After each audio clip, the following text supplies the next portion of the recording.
Good morning, students. This session is for class 11th and we are studying circular motion. Students, in last classes we have completed topics like angular displacement, radial vector, linear displacement, relation between angular displacement, linear displacement and radius, that was angle is equal to arc upon radius type. And then every circular motion is accelerated motion, either it is uniform circular motion or it is non-uniform circular motion. Okay, and the acceleration in circular motion is due to the change in velocity. It may be by change in magnitude and direction both, like in non-uniform circular motion, and it may be due to change in velocity only due to change in direction, like in uniform circular motion. And after that we studied that behind every acceleration there is a force, that is Newton's second law. So we noticed that there is a force responsible for circular motion, and that force is known as centripetal force. Direction of this centripetal force is always towards the center of the circular path. Okay, so these topic we have already completed. Now we are going to complete the examples of centripetal force, and then we will find out the numerical value of the centripetal force and centripetal acceleration. Okay, and then we will find out the radial as well as central acceleration. So let us start with the examples of centripetal force. You can see on the screen, this is the topic, that is examples of centripetal force. So in case of electrons revolving around the nucleus, the centripetal force is provided by the electrostatic force of attraction between the nucleus and electrons. So students, as we know that in atomic models you have learned that there is a nucleus with positive charge and electrons are continuously revolving around this nucleus on circular path. It means for this circular motion there must be a centripetal force. So suppose this one is electron, because electron is revolving around this nucleus. So in this case the centripetal force is given by the electrostatic attraction between this electron and this positively charged nucleus, and this force is responsible for the required centripetal force. Okay, so let me repeat this statement. In atoms, electrons are revolving around the nucleus on the circular path. Okay, now for this circular motion there must be a centripetal force. So this centripetal force is provided by the electrostatic force of attraction. You can see here electrostatic force of attraction between the nucleus and the electrons. Okay, so this electrostatic force is responsible for the centripetal force in this type of motion actually. So students, in class 12th you will study about this electrostatic force between two charged particles. This is actually given by F is equal to some constant and then product of the two charges. Suppose this one is Q1 and this one is Q2. So one of them, it means suppose Q1 is the charge of electron, then Q2 is charge of nucleus, or you can write Q1 as charge of nucleus and Q2 as charge of electron upon R square. So these are square, this is the square of distance between the two charges. So in this case you can say that this R is the radius of the circular path of the electron. Okay, so this one is equal to the centripetal force in this case, in the case of in the case when electron is revolving around a nucleus. So this formula you will study in class 12th, okay, when we will study the electrostatics chapter 1. Now in second case, you can see here, in case of motion of moon around the earth, the centripetal force, this CPF is stand for centripetal force. So the centripetal force is provided by the force between the earth and the moon. So you can see here, this part is blank and you have to fill this blank. So let us repeat the statement. In the case of motion of moon around the earth, the centripetal force is provided by, now you have to fill the name of the force, then between earth and moon. So I hope you know the answer of this question. Try to fill this blank. I am going to give you answer, and the answer is gravitational attraction. Okay, so you can fill here gravitational attraction between moon and earth. Okay, so in case of motion of moon around the earth, the centripetal force, this CPF is stand for centripetal force, is provided by the gravitational attraction, or you can say gravitational force between earth and moon. So this is the answer. So in this case, you know that the moon revolves around the earth on a circular path, so it must, this is also example of circular motion. In this case, there must be need of centripetal force. So that centripetal force is given by the gravitational force. You can write here gravitational, GRAVITATIONAL,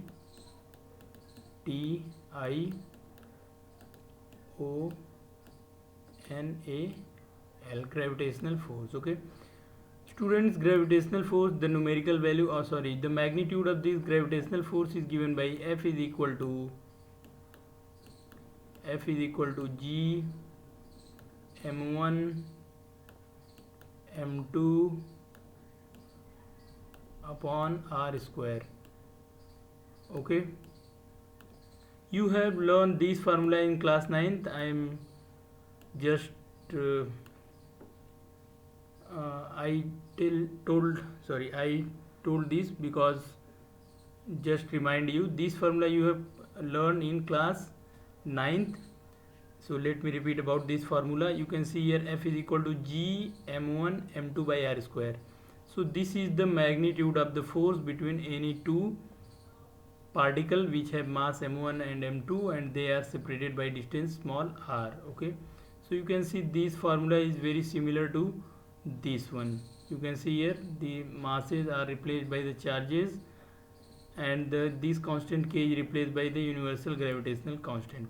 So these two are inverse square law. Why inverse square? Because you can see here they are 1 by r, these two forces are proportional to 1 by r square type.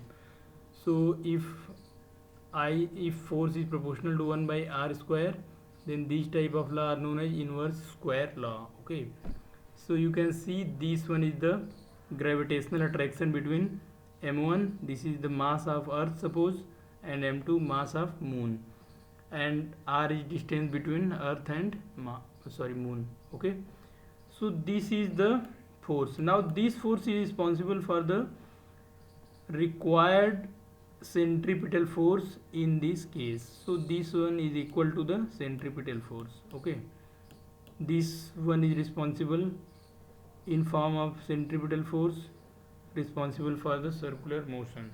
So you can see here the centripetal forces are not any new forces, but they may be the electrostatic force, they can be gravitational attraction, they can be friction as we have completed in previous class.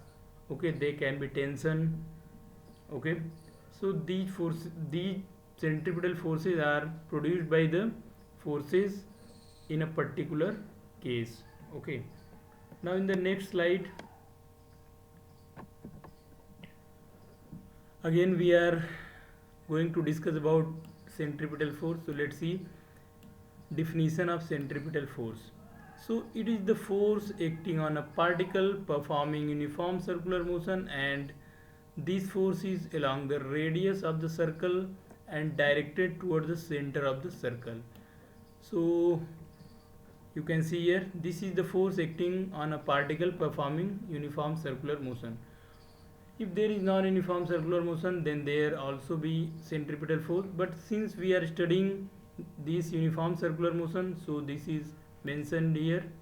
Okay, so this is the force acting on particle performing uniform circular motion. Okay, and this force is along the radius. Now if you say along the radius, it means you have two directions, either from center to any point on circumference, or from any point to or from point circumference to center. Okay, let me repeat the statement. If you tell this force is along the radius of the circle, it means you can travel from O to P, you can travel O to P, or you can travel P to O, but this force is always toward the center. Okay, so this is mentioned in the next step, that is directed toward the center of the circle. So this combined statement gives you that the direction of this force is along the radius and toward the center. Okay, it is not from center to means O to P, but it is from P to O. Okay, so remember some important point which are mentioned here. So you can see here, centripetal force acting on a particle performing uniform circular motion. Yes, it is correct. Then it is along the radius of the circular path, and then acting towards the center of the circle. So these are the most important point about centripetal force. I hope you are getting my point. This is about centripetal force. Students, you have studied the centripetal force and the circular motion in class 9th also. So if you have book of class 9, please first try to study this topic from class 9th book, so you can revise your topic.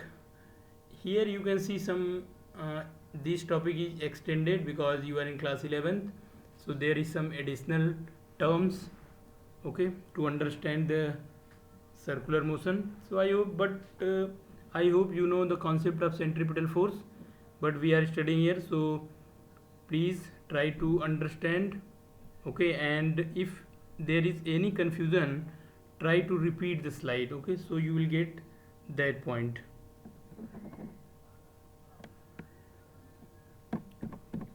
So now we are going to study about the properties of centripetal force. Okay, so you can see here, first one is the centripetal force is a real force. Okay, it is a real force, it is not imaginary. Second, centripetal force is necessary for maintaining uniform circular motion. So you can see here, for circular motion this force is compulsory. Without centripetal force there will be no circular motion. Okay, next one is centripetal force acts along the radius of the circle. Okay, so this one is related to the direction, because force is a vector quantity, so you must mention the direction of this force. So the centripetal force acts along the radius of the circle. Okay, now next fourth point, centripetal force is directed toward the center of the circle. Okay, so these two together completes the statement. Okay, so you can see centripetal force acts along the radius of the circle, and then centripetal force is directed toward the center of the circle. Okay, in next part you can see here, it means the point 5, centripetal force does not do any work. This is very important. Okay, so it means work done by the centripetal force is 0. Work done by centripetal force is 0. So you can see here, this is very important. Now the magnitude of the centripetal force in circular motion is given by F is equal to mv square upon r. Okay, so you can see here the force, that is centripetal force, is given by mv square upon r, where this m is mass of the revolving particle, it means the particle which is performing the circular motion. Then v is magnitude of velocity, you can say its speed if it is in uniform circular motion, and this r is the radius of the circular path. So let me explain something different.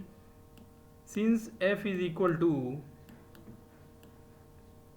m into a, I hope this formula is very famous and all the students know about force is equal to given by m into a, where m is mass of the object and a is acceleration. Okay, so if you compare this equation with this one, you can see here mass is given in this is mass. Now at the place of a, that is at the place of acceleration, you are getting here v square upon r. So it means if you comparing these two equation, you will get a is equal to this, a is equal to v square, this a is equal to v square upon r. Okay, this is equal to v square upon r.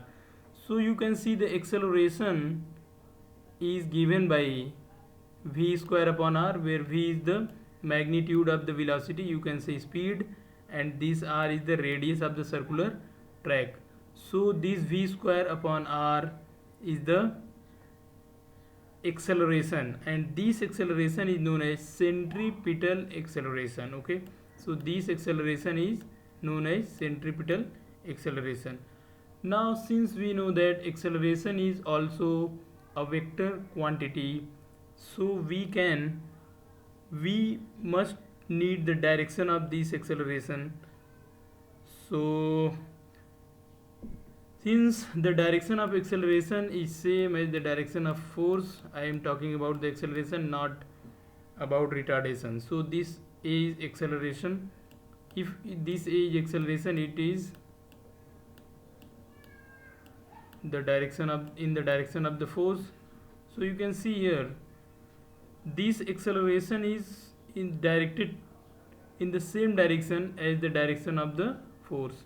So you can use these two statements. You can write here centripetal acceleration, you can replace this f by a, you can write a. So you can write centripetal acceleration acts along the radius of the circle, and second you can replace this f by a and you can say centripetal acceleration is directed towards the center of the circle.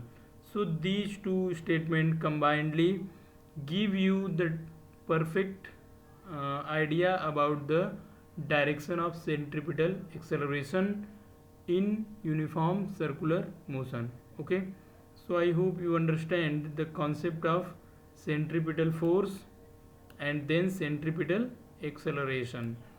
So you can solve the questions based on the formula for the centripetal force, and then you can find out the centripetal acceleration in different cases. Okay, so student, there is one most important point, and that is the point number 5. Centripetal force does not do any work, or you can say the work done by centripetal force is 0. So this point is very important. Remember this may be a question. Okay, so let us proceed to the next topic. So student, in this slide you can see the topic is radial acceleration. Okay, so what is radial acceleration, we are going to understand here. Okay, so let p be the position of the particle performing uniform circular motion. Let this p x y is its coordinate. So particle is at point p and it is in uniform circular motion, and r is the radius vector. You can say here this r is radius vector. Suppose this angle is theta. Okay, if this angle is theta, then theta can be written as omega into t, where omega is angular velocity. So angular velocity omega is defined like angular displacement, that is theta, upon time t. In the same way as the linear velocity v is defined, v is equal to, you know that v is equal to s, this is linear displacement upon time. Okay, so you can see here this one is the angular velocity and it is defined as the angle upon time. in the same way as linear velocity v is defined as linear displacement upon time. Okay, so I hope you understand the concept of this omega. Now this theta can be written by, or can be written as, theta is equal to omega into t. Okay, so you can see here theta is equal to omega into t. Now this is the angular displacement of the particle in time t second. So this is the angular displacement. It means this theta is angular displacement of the particle in time t second, so that this theta is equal to omega into t. Now if v is the tangential velocity of the particle at this point, so meaning of tangential velocity is that you can see here the direction of velocity at each point in this motion are different, and this difference is due to the difference in direction. Okay, so we cannot consider all these velocities are same, because their directions at different points are different. So v is the tangential velocity of the particle at point P. If motion is uniform circular motion, it means magnitude of this velocity at each point is same, but it is different due to different in direction. Okay, so we are going to draw a perpendicular OX. You can see here OX is a perpendicular. Okay, because you know that if this one is the tangent, then any line, any radial line that touch this tangent is always perpendicular on the tangent. So this OP is, sorry, that is normal. Let me repeat this statement. If this line arrow, that is red arrow, represent the tangent at point P, then any line, any radial line is always the normal on this tangent. Okay, so it means the angle between these two is 90 degree. Okay, this angle is 90 degree, because this vector v is tangent and this one is normal. So normal always makes an angle 90 degree with the tangent. So this angle is 90 degree. So you can see here, so you can say this OP is perpendicular on this tangent, that is the velocity vector. So draw here OX as a perpendicular, or you can say, now you can draw two perpendiculars that are PN and PM. Okay, to solve this part, the angular displacement of the particle in time t second is, so now we are talking about the angular displacement, that is this angle theta. This angle theta is equal to omega t, this one. So you can see here this is the particle. Okay, now this one is the normal on the vector v. You can draw two normals on this diameter, that are PN and PM, to solve this geometry actually. So if this angle is theta, this angle is again theta. Okay, so these two angles are necessarily theta. You can see here, because these line PN and OX are parallel to each other. You can use this law. If these two lines are parallel to each other and you draw a line, in this case these two angles are equal. Okay, so this one is theta, it means this one is also theta. So this property is used for the line PN and OM. You can see PN and OM are parallel to each other, and this line, you can say this line touch both of these parallel lines, and if this angle is theta, then this one is again theta. So you can write here MOP is equal to theta, and also you can write OPN is equal to theta, and this theta is angular displacement. This will be equal to the omega t, where omega is the angular velocity and t is the time interval. So you can see here omega is defined as the theta upon time. It means angular displacement upon time interval, or theta is equal to omega into t. So this part is used here.